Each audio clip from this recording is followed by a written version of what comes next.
phototherapy. You know, photodynamic therapy was invented by Tappiner, end of the 19th century.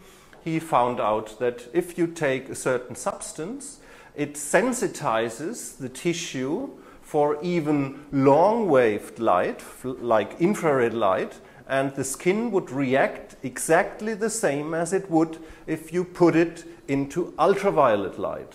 Photosensitization, photochemical therapy, you know it from today. If someone has actinic keratosis, you are using some cream to sensitize the skin, and then it's enough to shine red light on it, and it would induce a kind of inflammatory reaction. After this inflammatory reaction, normally this actinic keratosis, the damaged cells, are abolished or removed. So this is what we know from the Egyptian light medicine. No robust data that they really did the sunlight therapy, but for sure they had benefits from being out in the sun.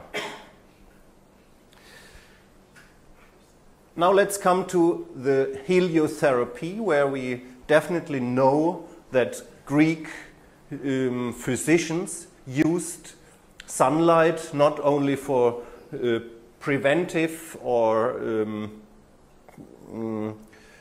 hygienic purposes, but also for therapy. And the most important physician was Hippocrates on the island of Kos, and his school influenced the heliotherapeutic approach up to the medieval days. Celsus, for example, up to Paracelsus, they referred back to the knowledge of Hippocrates and his school. What they knew is that sunlight shifts water, sunlight shifts body liquids. And in these ancient days, they thought that a lot of disorders and diseases come from a misshift of body liquids, and to correct this maldistribution of body liquids, they were using sunlight in a therapeutic way. And they were using the warmth of the sunlight and the heat. But they did not know about these compositions, how the sunlight is composed of. We know today we have infrared rays, we have visible rays, we have the ultraviolet rays, and each of these radiation groups are linked with a different mechanism of influencing our cells and body in total, but they didn't know about that. They had this empirical approach. Here we see the Asklepion on this island of Kos, and Asklepion, it was the place where they worshipped Asklepios. It was a Greek god. And do you know, have you heard of Asklepios? Yes? So they found here in this Asklepion galleries for sunbathing, and Asklepios is, as I already said, a Greek god.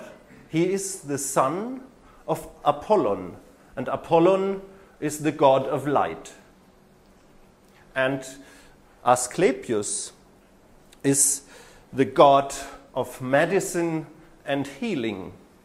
And it's remarkable that the god of medicine and healing is the son of the god of light. So we find in Greek mythology a deep link between light, sunlight, and medicine.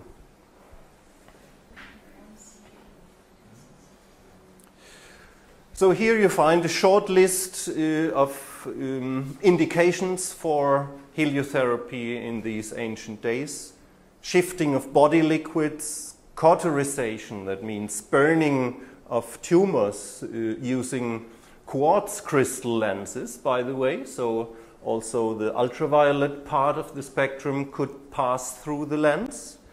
We find this again, I think 2,500 years later, when we look at Finsen's work, because he also used these rock crystal or quartz crystal lenses.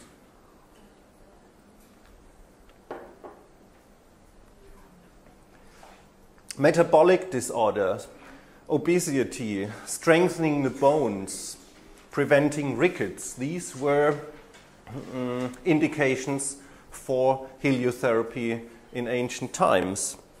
And for example, they also had some ideas, if the sun was too strong, they used olive oil on the skin in terms of reducing the intensity of the radiation to the body. Do you have an idea of the sun protection factor of olive oil? No, not 0. Another idea? It's only 2. You can stay 2 times longer in the sun. And the reason, do we have any filter mechanisms in olive oil? What do you think?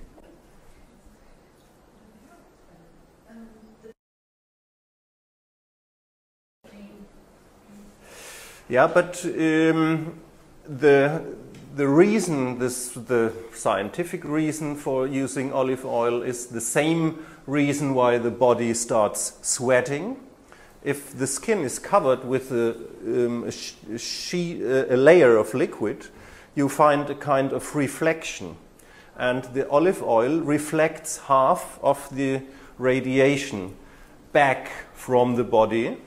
And this is a very clever way of reducing the strength of radiation, because we do not change the transmission spectrum of this of the sunlight. And changing the transmission spectrum, I do not know if you are aware what happened in the European Union last year.